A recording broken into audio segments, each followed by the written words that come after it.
Eh bien salut tout le monde, aujourd'hui on se retrouve pour une nouvelle vidéo. Dans cette vidéo on va parler donc de la canicule au niveau de vos reptiles. En ce moment en plus, je sais pas quand la vidéo sortira, mais je vais essayer de vous la sortir au moment qu'il y a la canicule et surtout les fortes chaleurs. Comment il faudrait faire et comment moi je procède, parce que j'ai eu plusieurs années donc des reptiles et j'ai été confronté au niveau de l'été et l'hiver, on en reparlera aussi plus tard. Les saisons qu'on a des fortes chaleurs, pour eux déjà ils ont besoin d'une certaine température déjà assez élevée quand même, mais quand il arrive les fortes chaleurs c'est assez compliqué, les températures augmentent, la pièce d'élevage augmente réellement, la température ambiante je vous en parle même pas. On va en parler tout ça donc dans cette vidéo. Si tu veux soutenir la chaîne, tu peux toujours t'abonner, laisser un petit pouce bleu, laisser un petit commentaire. Belle façon de nous soutenir. Je vous remercie tous en tout cas d'être présents et moi je te dis à tout de suite. Dans la canicule, au moment que je vous tourne cette vidéo, alors je sais que des fois j'ai le même t-shirt, mais en tout cas au moment que je tourne la vidéo, on arrive vraiment dans les canicules. Là en ce moment il fait 35 à 37 degrés. C'est très chaud, moi déjà je ne supporte pas trop, mais on va expliquer un petit peu parce que c'est revenu très régulièrement et très souvent, mais quand je vous dis des centaines de messages, comment je fais, comment il faudrait faire, ma pièce d'élevage est trop haute ou la température augmente trop malgré le climatiseur, malgré les ventilos, tout ça, je vais vous expliquer. Alors moi actuellement là mon volet est ouvert, mais d'habitude moi je le baisse parce qu'il fait déjà chaud dans ma pièce. Alors, dans ma pièce à peu près, hein, c'est une estimation, hein, on va pas dire au degré près, on est autour des 26-25 degrés, voilà à peu près. Il faut savoir ici c'est un peu mal foutu l'isolation, donc déjà ça prend très vite la chaleur et nos appartements d'ici en tout cas prennent très vite et moi je suis sous les toits donc ça prend encore 2 fois plus.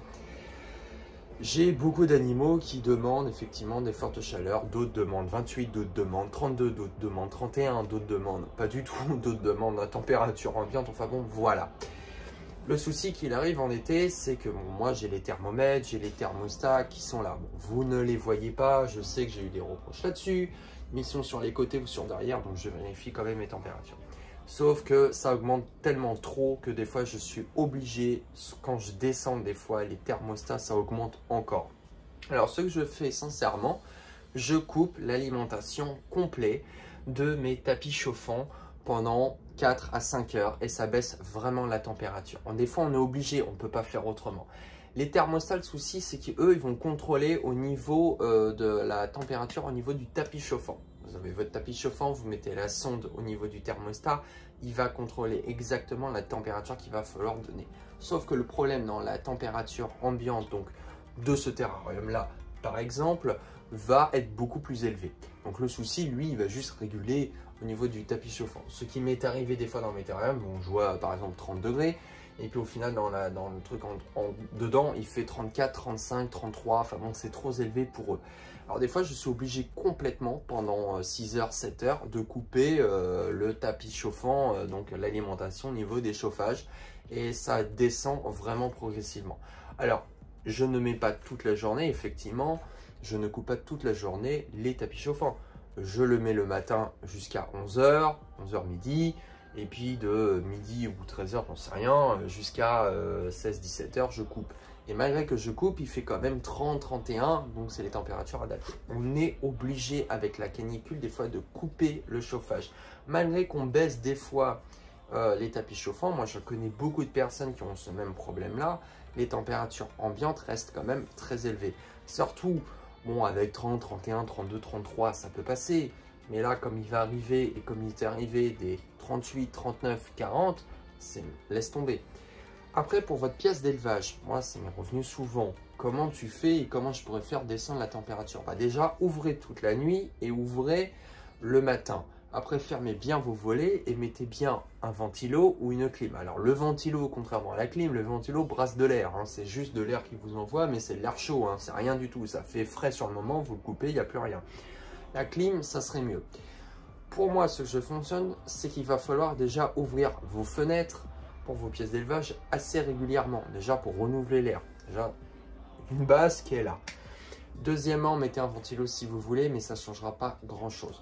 C'est vrai que dans ma pièce d'élevage, là, actuellement, elle n'est pas très haute, mais pourtant, là, il fait 33-35 dehors. Parce que j'ouvre, je fais les trucs comme je vous ai dit. Mais par contre, si je laissais tous les chauffages, mais là, laisse tomber. Il y a une année qui est arrivée, alors je sais plus, je crois que ça devait être en 2019, je crois, ou 2020 peut-être. Je crois que d'ailleurs ça doit être non, c'est 2019. Il y a une année qui a vraiment tapé l'été, mais c'était atroce. Mais quand je vous dis atroce, c'était vraiment atroce. Déjà, la chaleur et moi, déjà, ça fait deux. Mais c'était vraiment trop élevé, même pour eux, c'était atroce. Et j'ai dû recouper les chauffages et là, ça s'est quand même mieux passé.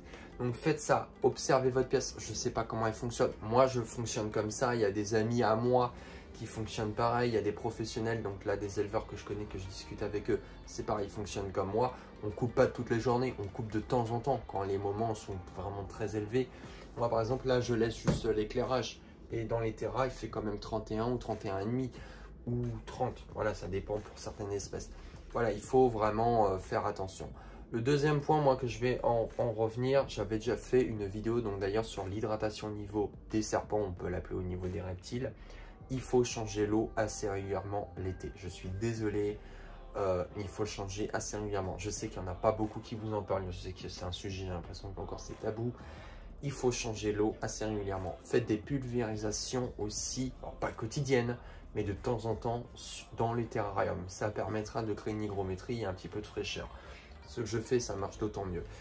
Deuxièmement, surveillez bien les bacs d'eau qui sont pas dégueulasses. Parce que l'été, comme il fait très chaud, ils vont vouloir aller donc dans la flotte pour un peu se refroidir. Et ils vont aller déféquer parce qu'ils sont à l'aise dans l'eau. Changez-les assez régulièrement. Après, le système qu'on met de l'eau Vittel ou l'eau cristalline parce que ça évite des pots, des calcaires. Écoutez, moi je mets l'eau du robinet, je m'en fous complètement.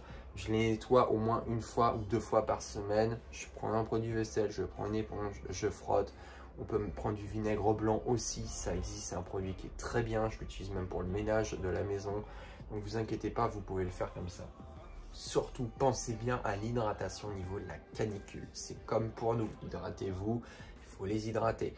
Mettez-leur une grande surface d'eau, ils vont vouloir s'y plonger. C'est pas forcément qu'ils ont leurs acariens, mais ils aiment bien aller dans la flotte. Les serpents, ne vous inquiétez pas, ils sont peut-être cachés comme ça tout le temps, mais ils aiment bien aller dans la flotte. Voilà, c'est des conseils que je pourrais vous donner, que je fais moi depuis quelques années. Ça va faire 7 ans que j'y suis, ça va faire 7 ans que j'ai progressé, que j'ai vu au fur et à mesure du temps. Ça fait 7 ans que la chaleur augmente progressivement aussi. Bon, il y a un réchauffement climatique. C'est vrai que c'est un endroit qui est confiné, c'est pas dans le milieu naturel. Mais pensez-y pour eux, c'est pas évident. Après, dans les pièces d'élevage, moi je dors dedans. Donc imaginez-vous que moi la chaleur que j'ai constante, c'est un air mais qui est très conséquent, mais très chaud. Ça fait un peu comme vous allez dans des boutiques professionnelles, des fois qui sont très lourds, ben à peu près moi c'est ce que j'ai aussi à la maison. J'essaye toujours d'aérer, j'essaye toujours de mettre du ventilo. Là je le mets pas en route, hein, le ventilo, sinon vous m'entendez pas. J'ai pris un ventilo qui fait climatisateur en même temps avec plusieurs fonctions, la nuit, biduche et machin. C'est un investissement, c'est sûr, mais au moins voilà, vous êtes bien. Voilà, qu'est-ce que je peux vous donner de plus comme conseil? Ben, je sais pas trop. Baissez bien les volets. Là, moi je vous mets parce que sinon vous allez rien voir. Mais moi, les chauffages, là, pour le moment, ils sont éteints. Ils vont se redémarrer dans 1 heure à peu près. Mais les températures sont quand même assez élevées. Donc voilà, je voulais vraiment vous faire ce sujet-là parce que beaucoup me le demandent en permanence. C'est normal, on arrive en canicule, on arrive en été. C'est logique.